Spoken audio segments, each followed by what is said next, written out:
What's up, and welcome back to the channel for yet another FC Finch review, Transformers review, and mainline Transformers review. That's right, today's review comes from JJ, and today we're going to be taking a look at the Transformers Legacy United Transformers Prime Universe Knockout. It's actually a character that I've been really wanting to take a look at, and by the way, this was supplied to us by JJ. In fact, JJ supplied me with yet again another plethora of figures. A lot of figures from Transformers Prime, and I gotta be honest, a lot of these different continuities. I'm a G1 guy at heart, but I've never seen Armada, I've never seen Animated, I've never seen Prime. I've heard synopses of all of them. They all sound really good. I've just been on a kind of kick with these figures lately, so I don't know. I asked for a ton of Prime stuff, so we got Knockout here. I've been really wanting to take a look at this guy, so that's what we're going to do today. But first, we're going to take a look at the instructions for Mr. Knockout here, and of course, we have a nice animation shot. I don't have the box, by the way. That is in JJ's care, and he is, again, keeping everything. He doesn't want to take it out as much as I don't want to take mine out, so we're not going to look at those. But there he is, a nice animation of Knockout on the front, Legacy Prime Universe Knockout, and there he is,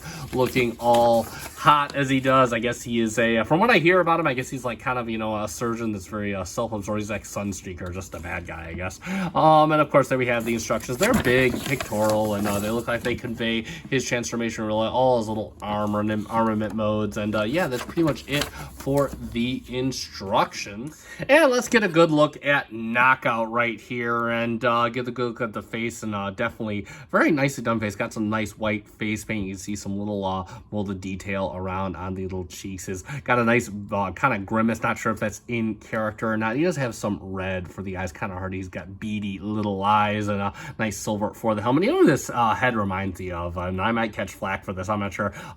Terrorsaur from Beast Wars. That's what it reminds me of. I'm not sure if they're even the same character, but either way.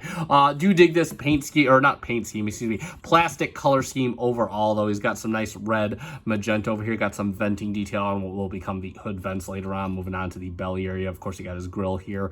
Nice silver paint right on the front, and they got some silver paint on the little sides right here. Clear plastic for the headlights. In fact, I believe this whole upper assembly is mostly clear plastic, just painted over, and you've got some detailing painted on right here. Nice kind of silverish for the upper arms. Loads of molded detail, of course. You got some detail, some ribbing detail right in here, painted on the belly. You got some venting on his little upper chest area, venting on the crotch, venting right here. Same thing with the legs. I think this might be a little bit of paint right here. You got some black plastic right here. Again, tons of molded detail. They do not skimp. He does have some waffles, mainly, right in the thighs. Right here, this is due to transformation, of course. Back kind of covers itself up. Well, I mean, he is kind of hollow back here, but of course, it's meant to be covered up by his little back assembly. This is also mostly clear plastic, by the way. We'll talk about this in just a little bit when we get to Carbon. Of course, we can see hollow in the back of the shins due to transformation. And of course, it's got, a little car piece hanging on back here. Got some nice yellow for the wheels, which we'll talk about. And you can see pieces of the decaling that he has in car mode bleeding through. And then, of course, talk about his articulation. He does have head swivel. The head is very tight on this copy. He can not really look up. He can look down just a smidge. Arms do go all the way around. All the articulation arms, they go all the way out. He does have bicep swivel. He does have a 90-degree elbow for almost the nothing at the wrist, but you can push his hand in due to transformation if you so desire. He does have a waist swivel. Might get caught up on the back here, so we have to back this off, but he does have a very nice waist swivel. It does have thigh swivel. You can get the legs out for a nice fusion kick. Can go all the way mostly back for a fusion back kick, and then of course all the way outside for just under a fusion kick. Go into the knees and do the transformation. He can get you like all the way at the knee, and then of course he does have toe tilt, and he does have ankle tilt for days, of course, and that's pretty much it for his articulation. We'll talk about his accessories real quick, and he does come with a few of those. Let me bring down the camera real quick so we can take a look at them. And he does come with this piece right here. It is done in clear plastic, and then of course it's painted in a nice blue, really nice blue paint. I do love this. And of course it has one of these peg ports on the side, and you can just kind of, the instructions, you can plug this in a number of ways. You can plug it in his hand, and this is my personal favorite way of plugging in stuff. Of course you can plug it into his fist right here, and then of course he does come with his little cannon right here, and of course it's just done in gray plastic. Again, you got a lot of hollow bits here, but you know, got a little bit of molded detail. Looks pretty okay. And then of course the handle right here, and he can hold this as well in his hand. This is a very nice fit. And what you can do is you can kind of combine his weapons as well. You notice that this back has a port right here, and you can do a number of things. You could put this right onto his you could put this right onto this end of his main weapon, and you could just kind of put it in there, and it can kind of be like a little spear type thing. So, you know, you can have him holding it like this if you want, or if you want, you can also, kind of a tight fit, you can also, he's wanting to fall over. You can also take this off, and you can come up here, and you can just kind of put it on up here just like this. Have kind of like a little top side thing going on, so you give it to him just like this. You'd have that going on. That actually looks pretty cool. And of course, if you don't want him to hold his weapons, he can store them. You can just put them on this little port on the back. Just got to be very careful with this. Again, it is that clear plastic, so I just be very gentle. And that actually looks pretty, you know, I'm okay with this. It's kind of got, again, that hunter vibe, you know, it just kind of looks like it belongs there. Definitely really cool. So yeah, perfect mode of weapon storage. And we'll do a quick comparison with our standard mode of comparisons. We'll get him in there with SS86 Hot Rod, so you can see how he looks. And I thought SS86 Hot Rod was like a class above this. I'm not sure. You'll probably let me know in the comments. So I guess this scale works. They're from two different eras, but either way, there we go for that. And let's get him transforming up into his car mode. And overall, again, it's like most mainline transformations. This one's pretty straightforward. I believe this guy is a remold of SS86 Jazz. So again, if you have him, they're probably very similar. So first thing I'm going to do is I'm going to rotate his arms just out like this, and we're going to fold in the hands like that. Same thing for the other side. Fold this in just like this, and kind of keep these straight, and just like this. And then what we could do is we could kind of make sure his ankle tilt is straight, and just fold the foot in just like that. Same thing for the other foot.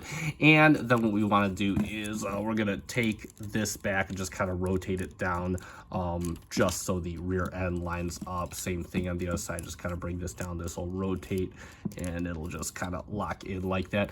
And then now this is the type, you can see this comes in with a tab connection. You have a tab here that kind of goes into, it's just like an over-under tab. This gets incredibly tight on this copy, so I'm not going to plug these in all the way. And I'm going to bring these, and you're going to bring these down and just kind of fold the feet. The feet do kind of, the upper thighs, it's kind of hard to show. They do kind of tab in up here, but you're just going to fold these in just like this. You can kind of bring this up as well, and just fold in just like that. So he's kind of basically half a man then. And then what we could do is we can kind of start working up here and bring these out. Same thing, bring this out, and then you could just bring this out right here. Just comes out on a nice double hinge. You have a hinge right in there. It just kind of comes out and folds in just like that. And then what we want to do is we're going to untab his belly, and it just tabs in right here. You got two slots that go to two tabs right on here. And after that, you can take his little abdomen and just rotate it all the way around. You want to make sure that this is all the way out of the way when you do that. And next up, we can start to fold this down. As we're doing that, we can kind of push his head. We can push this forward and then kind of push his head down just like this, and that'll go in like that. And we want to make sure this kind of rotates up, and then we'll push this back up just like this as the head goes down, and this will kind of become one right here. There we go. So get that set up just like that. And then what we want to do is we'll bring down the arms just like this, and we can fold in these pieces right here. Just kind of rotate them all around. You see these will rotate the wheels out. Same thing for the other arm, just like that. Just rotate them in just like that and situate everything. And the arms will kind of just line in here on this little piece that's in the center right here, and they'll just kind of caress the head. And then we can kind of bring these panels out real quick, and we'll bring this down. You see you got two little slots right up here. It's going to go into two tabs right over here, so just kind of bring this down. As you do that, you kind of work this forward on this double hinge to bring this down. This will kind of connect the back to the front just like that. And then what we can do is you can see you got some tabs right back here, and you got some tabs right here that got tabs on the forearm, and you're just going to bring this down, and you can just kind of bring this in and situate it inward just like that. There we go, and this will tab in right here, and then of course you can bring this down just like this, situate it just like this. There we go. And then get it in on the tabs, and there we go. And like magic, there we have Legacy United Knockout in his car mode.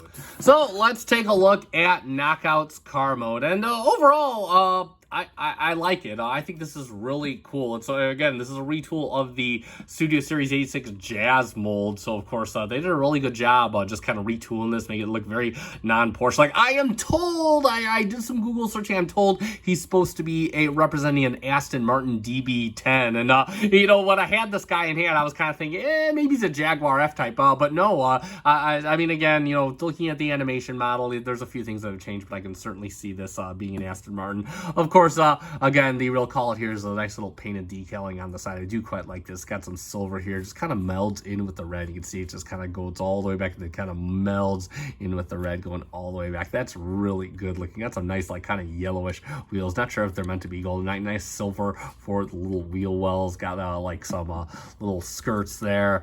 Again, you got more of that silver paint up front. Decepticon logo right up front here. Same thing as it was on the chest. And then, of course, you got the venting detail. Clear plastic. It's kind of smoked out, which is really good. You can't see much of the inside. In fact, it just kind of looks like a driver's seat in there. It looks really good. You got the door handles molded in. You got some like front venting detail molded in real quick. Even though this is the hinge here, it really kind of blends in very well. And come to the back, you can see we got the taillights molded in as well. Looks like the exhaust ports, front center, no, the exhaust ports right here. Again, I don't have this tabbed in all the way. I don't want to risk it. It's not my figure, so I'm not going to risk it. Again, just molded detail all the way to the back. And again, there we go. And yeah, overall, I really do dig the lines of this vehicle. This really doesn't roll all that well. I mean, it does move and everything, but some of the wheels kind of like to stay stuck and whatnot. By the way, pretty clean on the bottom as well. You can't see his head right there, but for the most part, he does look pretty clean. In fact, I love the way that it has the gray up here to kind of represent an engine bay. So there we go for that. As far as his weapons, they can store on this mode basically anywhere you see a port. So of course, you know, I'm sure the default storage mode is right like here, having the turret on top, which looks ridiculous, but of course, if you so desire, you can put it, you have these ports on the back right here. You can just put everything right there however you want. And again, this all looks ridiculous. Of course, I'll store them in the box if I had the sticker, but you can if you want. So there we go for that. And for a quick comparison, let's bring in again SS86 Hot Rod so you can see how that looks out. And yeah, they're pretty close overall in size in their vehicle modes. And that's pretty much it for the vehicle mode. And let's sum it up for Transformers Legacy Prime Universe Knockout. And another example of a character I absolutely know nothing about being made into an action figure that I honestly think is pretty cool. Really dig the color scheme on this guy. The paint looks really nice where you use the silvers, especially that design going down the sides in vehicle mode. I think that's absolutely hot. Love the yellow on the wheels, and of course all the reds and whatnot. Some people might freak out about the use of clear plastic being a hair on the fragile side. I myself am okay with it as long as you're careful. I think you'll be fine. I love the smoked out look of that. Articulation is pretty par for the course for these mainline figures, and transformation as usual, fun fun and enjoyable in the vehicle mode. Again, if they're going for an Aston Martin or a Jaguar F-Type, I think it's as close as we will ever get in the mainline toy line. So thumbs up there. That being said, I do recommend this figure if you're able to still find him. He's a hair on the older side, but of course you can still check out your mainstream stores or places like Rossi. You can find him on a discount. I'll put a link to Big Bad Toy Store or the Chosen Prime if I do a search and I do find him there, so you can pick him up if you decide you want him. And that being said, that's going to about wrap everything up, so you guys know what to do at this point. If you found this review fun and enjoyable, smash that like button down below. That does help me out. I do greatly appreciate it. Also, if you're not currently subscribed to my channel, I encourage you to subscribe. I do Transformers reviews, both mainline and third party alike, in varying frequencies. Currently I've been doing a lot of mainline, so there's that. But definitely check that out. I'll put a link to my playlist down below, but of course you can check out my other playlist. And that being said, I have been FC Finch. Thank you so much for making me a part of your collecting journey. Good night.